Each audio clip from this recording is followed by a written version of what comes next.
साल 2001 में एक फिल्म आई थी गदर। यह फिल्म महज एक प्रेम कथा थी, मगर असली गदर तो इन दिनों तालिबान में मचा है।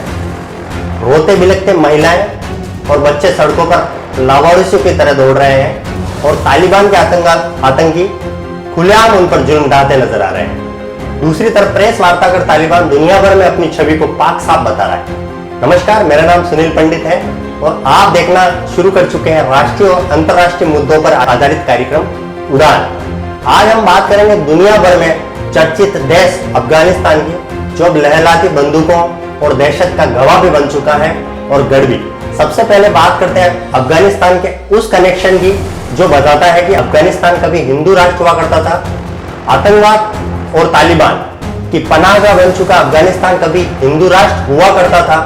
उस पर चर्चा करने से पहले चलते हैं इसके नाम में छुपे रहस्य की तरफ। दरअसल अफगान शब्द संस्कृत भाषा के अवगान से निकला हुआ है।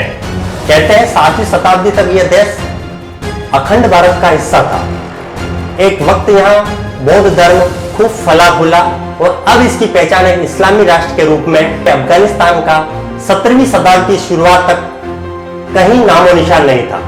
महाभारत काल में इसके उत्तरी इलाके में गांधार महाजनपद पड़ता है, जिसके कारण इसकी राजधानी कांधार कहलाती है। कहा जाता है कि महाभारत की एक पात्र महाराज धृतराष्ट्र की पत्नी और प्रमुख खलनायक दुर्योधन की मां गांधारी भी यहाँ की थी। यही नहीं, व्याकरण पर एक ग्रंथ अष्टाध्यायी में लिखने वाले महर्षि पाणिनि भी यहाँ के थे।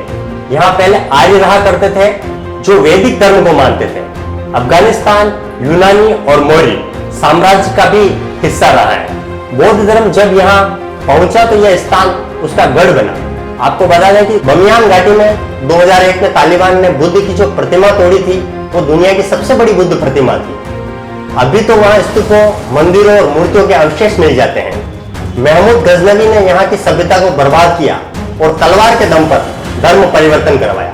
हैरत की बात तो यह है कि अभी भी अफगानिस्तान में बच्चों के नाम कनिष्क, आर्य और वेद आदि रखे जाते हैं। यह तो थी अफगानिस्तान के उदय की बात। अब बात करते हैं तालिबान और उसके आकाओं के आतंकवाद कनेक्शन पर। पश्तो जुबान में तालिबान का मतलब होता है छात्र। बात 90 के दशक की है। सोवियत संघ अफगानिस्तान से अपनी सेना को वापस लौटने का फरमान दे चुका था। उसी दौर में तालिबान का उदय हुआ। यह आगाज भी बड़ा रोचक और चौचक है। हुआ यूं कि रूसी फौज के खिलाफ अफगानिस्तान के छात्रों के संगठन ने पुकार भरी। छात्रों के इस संगठन को पहले अमेरिका खुफिया एजेंसी CIA और पाकिस्तान एजेंसी का फुल समर्थन मिलता रहा। तालिबान जब मदरसों में संगठित हो रहा था तब सऊदी अरब ने सुन्नी इस्लाम के प्रचार के लिए फंडिंग की। 90 के दशक के दौर में ही तालिबान को हर तरफ अमेरिका, पाकिस्तान और सऊदी अरब का ढका छुपा समर्थन मिलता रहा। तो दूसरी तरफ भ्रष्टाचार और शांति सुरक्षा के भरोसे पर वो दिन ब दिन लोकप्रिय होता जा रहा था। 1995 में तालिबान ने ईरान से सटे अफगानिस्तान के हेरात प्रांत पर पहला कब्जा जमाया, जबकि 1998 आते आते तो उसने 90% अफगानी इलाकों को अपने आगोश में ले लिया। तालिबान ने अपने शासन की शुरुआत में अफगान को सुरक्षा तो दी, लेकिन बाद में शरिया कानून लागू कर अपनी क्रूरता वाली छवि से दुनिया के सामने चर्चा में आया। 90 के दशक तक यहाँ महिलाओं को अपनी पसंद के कपड़े पहनने की छूट थी, लेकिन तालिबान के आते ही ये बंदिशों में तब्दील होती चली गई। अफगानी महिलाओं की आजादी पर सबसे गहरी और प्रभावी चोट तालिबान ने ही की। अब बात करते हैं 2001 की। इस दौर में अमेरिका और नाटो सैन्य बलों के दम पर अफगानिस्तान में लोकतांत्रिक सरकारों के गठन का रास्ता क्लियर हुआ, लेकिन तालिबान का दबदबा अफगानिस्तान से लेकर पाकिस्तान तक कायम रहा। आपको याद है 2012 में पाकिस्तान के मिंगोरा में स्कूली लड़की मलाला यूसुफजई की घटना, वो तालिबान के निशाने पर थी क्योंकि वो लगातार उसके खिलाफ अपनी आवाज उठा रही थी और लिख भी रही थी। खैर, तालिबान ने इस दौर में अपने खिलाफ आवाज उठाने वालों को तलवार दिखाकर धमकाने का भरसक प्रयास किया और असली चेहरा अब दुनिया के सामने है।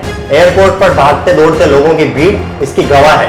हमारी यह स्टोरी आपको कैसी लगी? इस सीरीज को हम लगातार अपडेट करते रहेंगे। आप हमारे चैनल को सब्सक्राइब कर लें। शुक्रिया, धन्यवाद, जय हिंद।